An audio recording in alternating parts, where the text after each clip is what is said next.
আসসালামু আলাইকুম, আমন্ত্রণ জানাচ্ছি মাই টিভি সংবাদে। নুসরাত জাহান মুন পুরো সংবাদ জুড়ে সাথে আছি। শুরুতেই জানিয়ে দিচ্ছি সংবাদ শিরোনাম। করোনায় 7 মাসে সর্বনিম্ন 12 জনের মৃত্যু। পরিস্থিতি স্বাভাবিক হওয়ায় বাংলাদেশ সহ 32 দেশের উপর বিধিনিষেধ শিথিল করেছে যুক্তরাজ্য। করোনা ভাইরাসের টিকা দেশেই উৎপাদন হবে জানিয়েছেন স্বাস্থ্যমন্ত্রী। টিকা কেন্দ্রে চলছে স্বাভাবিক টিকাদান, আগ্রহ বেড়েছে সাধারণ মানুষের। করোনার পর কুয়েতে ফিরেছে প্রবাসীরা। বাংলাদেশ বিমানের ফ্লাইট চালু না হওয়ায় কুয়েত এয়ারওয়েজে গুনতে হচ্ছে অতিরিক্ত টাকা। বাংলাদেশে আর কখনো তত্ত্বাবধায়ক সরকার হবে না বললেন তথ্যমন্ত্রী। সরকার কৌশলে একদলীয় শাসন কায়েম করছে, অভিযোগ ফখরুলের। দর্শক, শিরোনাম শুনছিলেন, বিস্তারিত সংবাদে যাচ্ছে। আর শুরুতেই করোনা ও টিকাদান প্রসঙ্গ। দেশে করোনা ভাইরাসে একদিনে আরও 12 জনের মৃত্যু হয়েছে, যা প্রায় 7 মাসের মধ্যে সবচেয়ে কম। এ নিয়ে করোনায় মারা গিয়েছেন 27,647 জন। এর আগে সর্বশেষ 17 মার্চ এর চেয়ে কম মৃত্যুর খবর এসেছিল। সেদিন 11 জনের মৃত্যুর কথা জানিয়েছিল স্বাস্থ্য অধিদপ্তর। গত 24 ঘন্টায় 663 জনের দেহে করোনা ভাইরাস শনাক্ত হয়েছে। এ পর্যন্ত করোনায় আক্রান্ত হয়েছেন 15,60,818 জন। স্বাস্থ্য অধিদপ্তর সংবাদ বিজ্ঞপ্তিতে এসব তথ্য জানানো হয়েছে। এ পর্যন্ত করোনামুক্ত হয়েছেন 15,21,777 জন।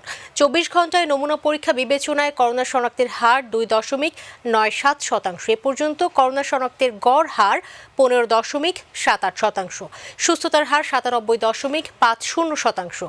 করোনার মৃত্যুর হার 1.77%। করোনা ভাইরাসের প্রাদুর্ভাব থেকে রক্ষায় বাংলাদেশ সহ বেশ কিছু রাষ্ট্রকে লাল তালিকা থেকে সরিয়ে আনলেও বিভিন্ন বিধিনিষেধ আরোপিত রেখেছিল যুক্তরাজ্য। এসব রাষ্ট্রের পরিস্থিতি অনেকটাই স্বাভাবিক হয়ে আসার কারণে বাংলাদেশ সহ 32 দেশের উপর আরোপিত সেসব বিধিনিষেধ শিথিল করেছে ব্রিটিশ সরকার। এক বিবৃতিতে ব্রিটিশ পররাষ্ট্র মন্ত্রণালয় জানিয়েছে, নতুন এই সিদ্ধান্তের কারণে বাংলাদেশ মানুষ আরও সহজেই অধিক সংখ্যক গন্তব্যে ভ্রমণ করতে পারবে। যেসব দেশ এখনও যুক্তরাজ্যের লাল তালিকায় আছে, সেখানে ব্রিটিশদের অত্যাবশ্যক প্রয়োজন ছাড়া ভ্রমণে না যেতে পরামর্শ দেওয়া হয়েছে।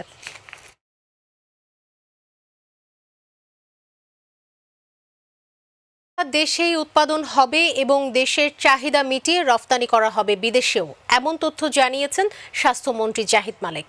দুপুরে কেরানীগঞ্জে মাদকাসক্তি নিরাময় ও মানসিক স্বাস্থ্য পরামর্শ কেন্দ্র ওয়েসিসের উদ্বোধনী অনুষ্ঠানে তিনি একথা জানান।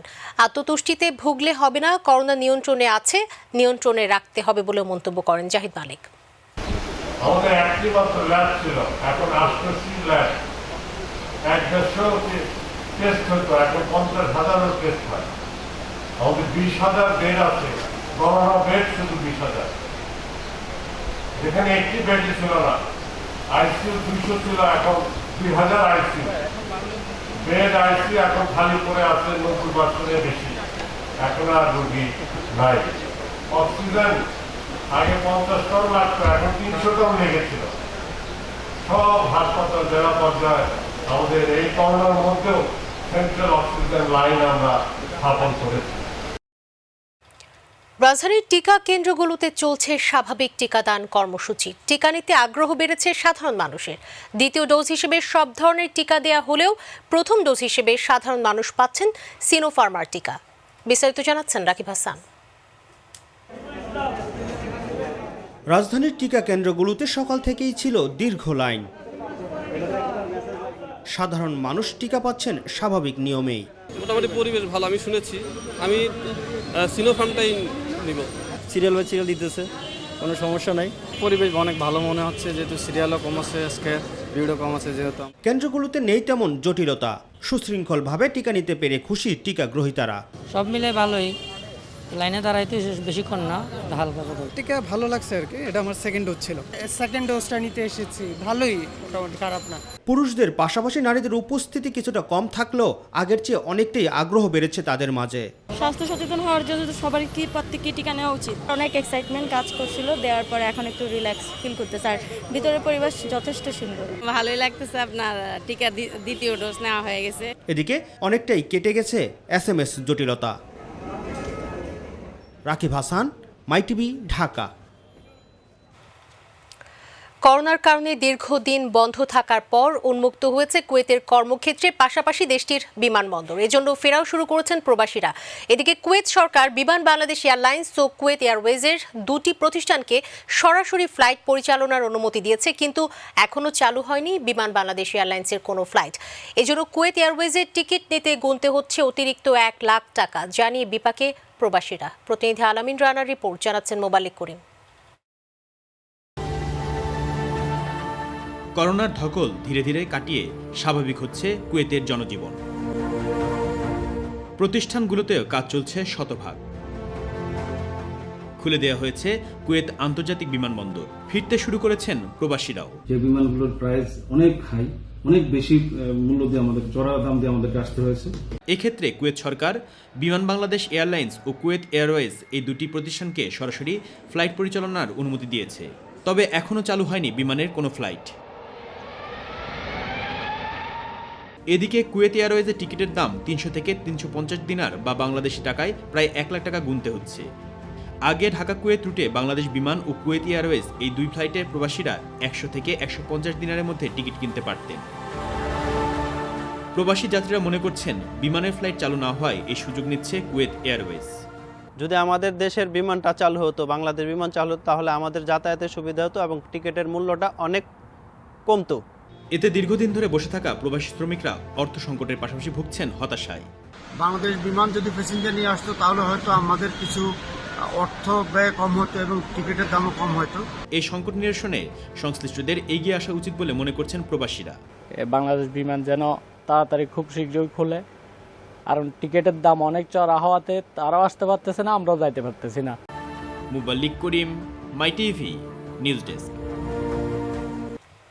দুদকের মামলায় আত্মসমর্পণ করে জামিন পেয়েছেন স্বাস্থ্য অধিদপ্তরের সাবেক মহাপরিচালক অধ্যাপক ডাক্তার মোহাম্মদ আবুল কালাম আজাদ। আজ ঢাকা মহানগর সিনিয়র স্পেশাল জজ KM ইমরুল কায়েসের আদালতে আইনজীবীর মাধ্যমে আত্মসমর্পণ করে জামিন আবেদন করেন আবুল কালাম আজাদ।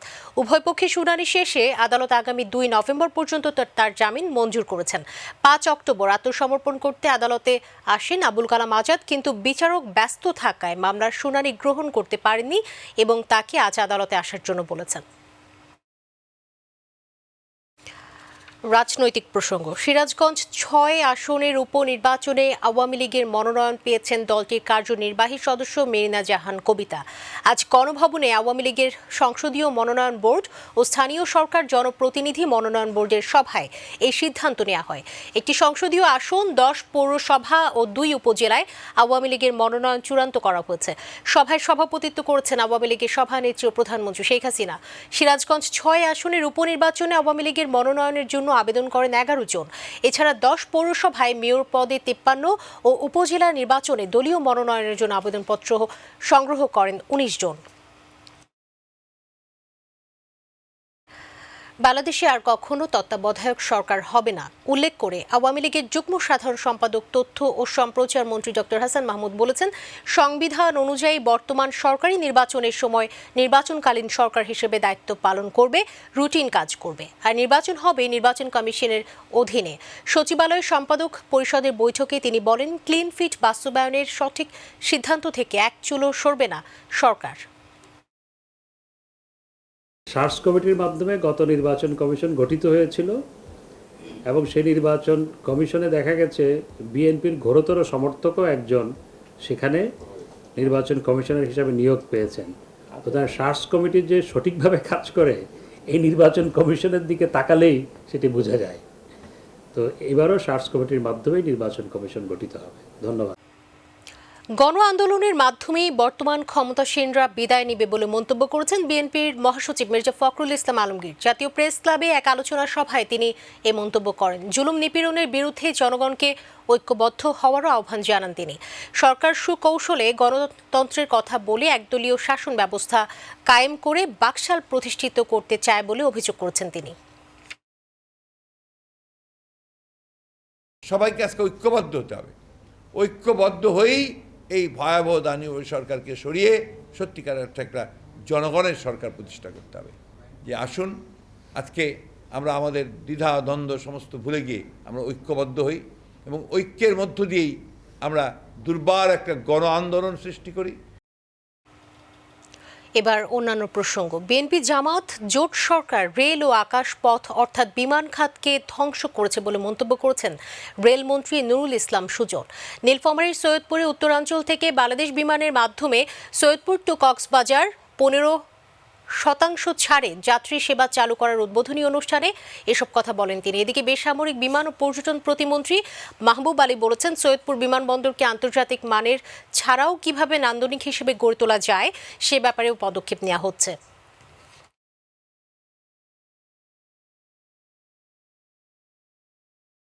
বিএনপি জামাতের মাধ্যমে সংগঠিত হয়েছে, আজকেও তারা একই কাজগুলো করে যাচ্ছে। তাদের সামনে কোনো সুস্পষ্ট কোনো পরিকল্পনা নেই, কোনো সুস্পষ্ট কর্মসূচি নেই, শুধু বিরোধিতা করা ছাড়া। আর এই অপশক্তিকে কোনোদিনই যেন বাংলার মাটিতে আবার ফিরে আসতে না পারে, তার জন্য আমাদের এখন সবথেকে বেশি প্রয়োজন ঐক্য। আর বলেন, এমিরাত বলেন, তারাও যাতে আমাদের এই প্রযুক্তির সহায়তা নিতে পারে, আমাদের দেশ এই ধরনের একটা জনশক্তি মাননীয় প্রধানমন্ত্রীর নেতৃত্বে তৈরি করা। মশাবাহিত রোগ ম্যালেরিয়া প্রতিরোধে প্রথমবারের মতো কোনো টিকার অনুমোদন দিয়েছে বিশ্ব স্বাস্থ্য সংস্থা। বিশ্বজুড়ে প্রতি বছর ম্যালেরিয়ায় 4 লাখেরও বেশি মানুষের মৃত্যু হলেও এতদিন এই রোগ প্রতিরোধের কোনো টিকা ছিল না। অবশেষে আশার আলো হয়ে আসলো এই টিকা। বিস্তারিত জানাচ্ছেন মার্জিয়া মান্নান। 7 বছরের গবেষণার পর এই প্রথমবারের মতো ম্যালেরিয়ার একটি টিকার অনুমোদন দিল বিশ্ব স্বাস্থ্য সংস্থা। অনুমোদিত এই টিকাটি উদ্ভাবন করেছে ব্রিটিশ ওষুধ প্রস্তুতকারী প্রতিষ্ঠান গ্ল্যাক্সোস্মিথক্লাইন। RTSS নামের এই টিকা 1987 সালে প্রথম উদ্ভাবন করে গ্ল্যাক্সোস্মিথক্লাইন। পরে 2019 সাল থেকে আফ্রিকার 3 দেশ ঘানা, কেনিয়া ও মালাবিতে পরিচালিত একটি পাইলট কর্মসূচির ফলাফলের ভিত্তিতে বিশ্ব স্বাস্থ্য সংস্থা এই সিদ্ধান্ত নেয়। কর্মসূচির অংশ হিসেবে ওই 3 দেশে 20 লাখের বেশি ডোজ ম্যালেরিয়া টিকা প্রয়োগ করা হয়। জেনেভায় আয়োজিত এক সংবাদ সম্মেলনে ভ্যাকসিনটির অনুমোদনের ঘোষণা দিয়ে বিশ্ব স্বাস্থ্য সংস্থার মহাপরিচালক টেড্রোস আধানাম গেব্রিয়াসুস বলেন, বহু প্রতীক্ষিত ম্যালেরিয়ার টিকা বিজ্ঞানের জন্য একটি যুগান্তকারী আবিষ্কার। আজ ঐতিহাসিক দিন। এটা শুধু ম্যালেরিয়ায় প্রথম টিকা নয়, এটি যে কোনো পরজীবীবাহী রোগের বিরুদ্ধেই কার্যকরী একটি টিকা। তাই অন্যান্য রোগ নিরাময়েও এটি বড় সুবিধা দেবে। মশাবাহিত রোগ ম্যালেরিয়ায় বছরে বিশ্বে প্রায় 5 লাখ মানুষের মৃত্যু হয়। এর অর্ধেকই মারা যায় আফ্রিকার দেশগুলোতে। তবে এই রোগ প্রতিরোধে এতদিন অনুমোদিত কোনো টিকা ছিল না। এখন থেকে আফ্রিকার সাব সাহারা অঞ্চল এবং ম্যালেরিয়ার উচ্চ প্রাদুর্ভাব রয়েছে বিশ্বের এমন দেশগুলোর শিশুদের টিকাটি প্রয়োগ করা যাবে। 4 ডোজের এই টিকা 2 বছর বয়স থেকেই দেওয়া যাবে। মার্জিয়া মান্নান, মাই টিভি। স্বরাষ্ট্রমন্ত্রী আসাদুজ্জামান খান কামাল বলেছেন, মাদক সরবরাহকারীরা যেখানেই ধরা পড়ছে সেখানেই তারা আইনশৃঙ্খলা বাহিনীর হাতে গ্রেফতার হচ্ছে। মাদক নিয়ন্ত্রণে দেশের সব জায়গায় আইনশৃঙ্খলা বাহিনী এখন নিষ্ঠার সাথে কাজ করে যাচ্ছে। দুপুরে দক্ষিণ কেরানীগঞ্জের বসুন্ধরা রিভারভিউ এলাকায় পুলিশ কল্যাণ ট্রাস্ট পরিচালিত মাদকাসক্তি নিরাময় ও মানসিক স্বাস্থ্য পরামর্শ কেন্দ্র ওয়েসিস উদ্বোধনকালে প্রধান অতিথির বক্তব্যে তিনি কথা বলেন।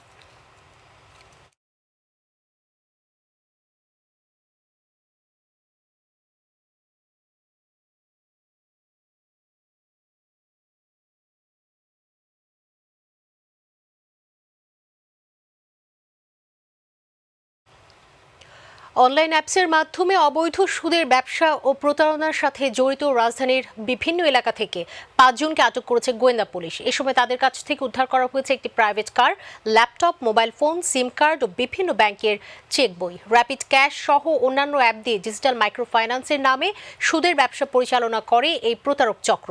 দুপুরে ডিবির মিডিয়া সেন্টারে সংবাদ সম্মেলনে অতিরিক্ত পুলিশ কমিশনার AKM হাফিজ আক্তার এসব তথ্য জানান।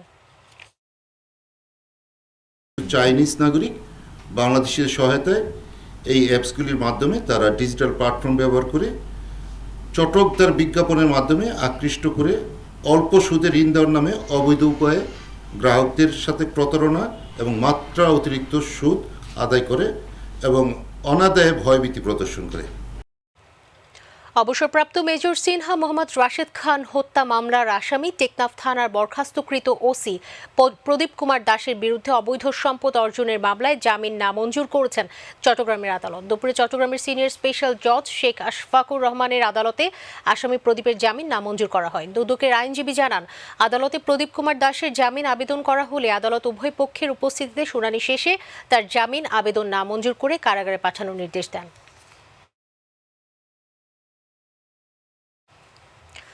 আবারও লাফিয়ে লাফিয়ে বাড়ল পেঁয়াজের দাম।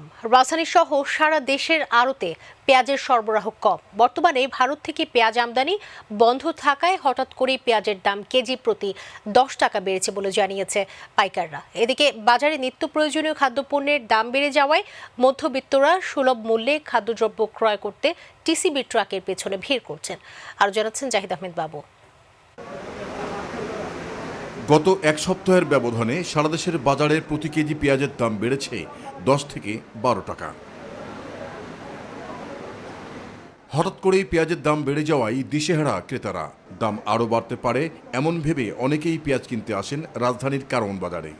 আর মনে করেন যে আমরা যে বাসার সামনে যে তারা তো আরো বেশি চায়, 80 টাকা কেজি। সমস্ত সব জিনিসের দাম বেশি। পেঁয়াজ তো 70 টাকা কেজি কিনলাম, একটা কথা হলো 70 টাকা কেজি পেঁয়াজ। পেঁয়াজের দাম বৃদ্ধিকে ক্রেতারা ব্যবসায়ীদের কারসাজি বললেও ব্যবসায়ীরা বলছেন বেশি দামে কিনতে হচ্ছে পেঁয়াজ। আমরা কিনে আনি বাড়তি, আমাকে ব্যস্ত বাড়তি, মালের চাহিদা বেশি, এর জন্য দামটা বেড়ে গেছে। ভারত থেকে পেঁয়াজের সরবরাহ না থাকায় পেঁয়াজের দাম বেড়েছে বলে জানান পাইকাররা। ইন্ডিয়ান বাজার বেশি, এই ইন্ডিয়ান বর্ডার বন্ধ এরকম ভাব দেখে বাজারটা অটোমেটিক বাইরে গেছে। ইন্ডিয়ান বীজ দাম বাড়ার সাথে সাথে দেশি বীজ দাম বাড়ছে। ইন্ডিয়ান বীজ দাম কমলে দেশি বীজ দাম কমে যাবে। পেঁয়াজের পাশাপাশি তুলনামূলকভাবে বেড়েছে আদা সহ কাঁচা তরিতরকারির দামও। আদার দামটা 10 টাকা 8 টাকা 10 টাকা বাড়ছে গত সপ্তাহ থেকে। হঠাৎ করে দাম বেড়ে গেছে, আমরা তো দেখতেছি। শুধু এইটা কেন, তরিতরকারিও তো অনেক দাম বেড়ে গেছে, হঠাৎ করে বেড়ে গেল। এদিকে হঠাৎ বাজারে আগুন লাগায় টিসিবির পণ্য সামগ্রী ক্রয় করতে ভিড় করছেন নগরীর নিম্ন ও মধ্যবিত্তরা। জাহিদ আহমেদ বাবু, মাই টিভি, ঢাকা। ভারতে 2-3 বছর জেল খেটে বেনাপোল চেকপোস্ট দিয়ে দেশে ফিরেছেন বিশেষ ট্রাভেল পারমিটের মাধ্যমে 11 জন কিশোরী, 8 জন কিশোর ও 1 জন শিশু। বেলা 4:30টার সময় ভারতীয় Petrapole immigration police Benapole immigration পুলিশের কাছে হস্তান্তর করে। এ সময় কলকাতায় নিযুক্ত বাংলাদেশ দূতাবাসের প্রথম সেক্রেটারি শারমিন সুলতানা স্মৃতি উপস্থিত ছিলেন। ভালো কাজের প্রলোভনে পড়ে সীমান্ত পথে পাচার হয়েছিল এসব কিশোর কিশোরী। এরপর সে দেশের পুলিশের কাছে আটক হয়ে জেল থানায় যায়। দুই দেশের স্বরাষ্ট্র মন্ত্রণালয় চিঠি চালাচালির এক পর্যায়ে তারা বিশেষ ট্রাভেল পারমিটের মাধ্যমে দেশে ফেরত আসে। পশ্চিমবঙ্গের বিভিন্ন সেফ হোমে বিভিন্ন সময়ে এসে আটক হওয়া 20 জন বাংলাদেশি শিশু এবং মহিলা, 18 জন শিশু এবং 2 জন মহিলা সহ মোট 20 জন বাংলাদেশি নাগরিককে আমরা আজকে সম্পন্ন করলাম। এবং পশ্চিমবঙ্গের মহিলা ও শিশু বিষয়ক যে টাস্ক ফোর্স আছে তার সাথে বাংলাদেশ উপহার কমিশন কলকাতা সমন্বয় সাধনের মাধ্যমে আমরা আজকে এই হস্তান্তর প্রক্রিয়া। সংবাদ।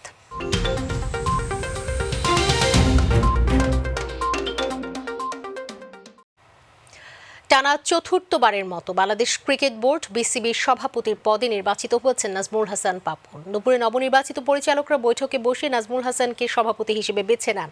গতকাল পরিচালনা পরিষদের নির্বাচনে ক্লাব ক্যাটাগরি থেকে 57 ভোটের মধ্যে নাজমুল হাসানকে যৌথভাবে সর্বোচ্চ 53 ভোট পেয়ে নির্বাচনে জিতে পরিচালনা পরিষদে এসেছেন। পরে সংবাদ সম্মেলনে নির্বাচনের পরিবেশ, ভোট প্রদান এবং সামগ্রিক বিষয় নিয়ে সন্তোষ প্রকাশ করেন নাজমুল হাসান পাপন। তিনি জানান, প্রত্যাশার চেয়েও অনেক বেশি ভোট দিয়েছেন। এ সময় ক্রিকেটকে আরও এগিয়ে নেওয়ার প্রত্যয় ব্যক্ত করেন বিসিবির সভাপতি। ৫ জনের মধ্যে আমরা অনেকেই আছে যাদেরকে দেখে আমরা সবসময় মনে করি আমাদের বিরোধী দল। ক্রিকেটের স্বার্থে ওরা কিন্তু ভোট দিয়েছে ঠিকই আমাকে। এই জিনিসটা বলার মানেটা হচ্ছে ক্রিকেট এমন একটা জায়গা, এমন একটা প্যাশন বাংলাদেশের, এখানে আসলে আমাদের খামাখা আমরা নিজেরাই নিজেদেরকে আলাদা করে বাউন্ডারি করে ভাগ করে দলাদলি করে সরিয়ে রেখেছি। This is a place all of us should unite together, এবং এটা হবে আমার নেক্সট চ্যালেঞ্জ।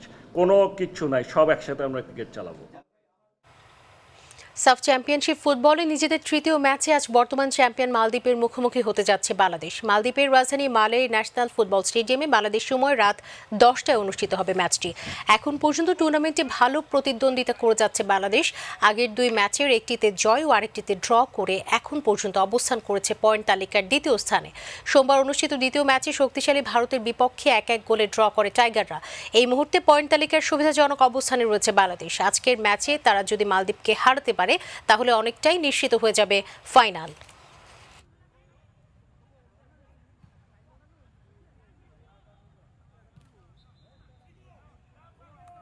দর্শকের সাথে সংবাদের শেষ প্রান্তে আমরা শিরোনাম জানিয়ে দিচ্ছি আরও একবার।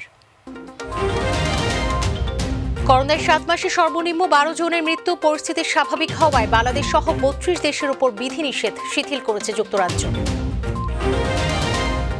করোনা ভাইরাসের টিকা দেশেই উৎপাদন হবে জানালেন স্বাস্থ্যমন্ত্রী। টিকা কেন্দ্রে চলছে স্বাভাবিক টিকাদান, আগ্রহ বেড়েছে সাধারণ মানুষের। করোনার পর কুয়েতে ফিরেছে প্রবাসীরা। বাংলাদেশ বিমানের ফ্লাইট চালু না হওয়ায় কুয়েত এয়ারওয়েজে গুনতে হচ্ছে অতিরিক্ত টাকা।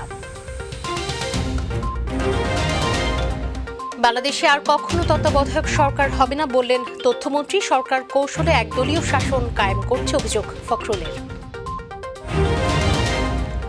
2021 সালে সাহিত্যে নোবেল পুরস্কার জিতলেন তানজানিয়ান ঔপন্যাসিক আব্দুল রাজাক গুরনা।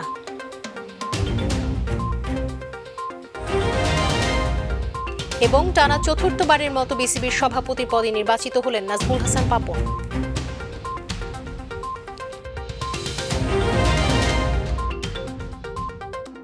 দর্শক সঙ্গে থাকার জন্য অসংখ্য ধন্যবাদ। এছাড়া ইউটিউবে মাই টিভি সংবাদ পেতে ভিজিট করুন youtube/mytvbg নিউজ, আর আমাদের অনুষ্ঠান দেখতে ভিজিট করুন youtube/mytvবাংলা, facebook/mytvবাংলা। পরবর্তী সংবাদ রয়েছে রাত 9টা 30 দেখার আমন্ত্রণ জানিয়ে বিদায় নিচ্ছি। দর্শক, করোনার সংক্রমণ রোধে সবাই সতর্ক থাকুন, মাস্ক পরুন, স্বাস্থ্যবিধি মেনে চলুন। আল্লাহ হাফিজ।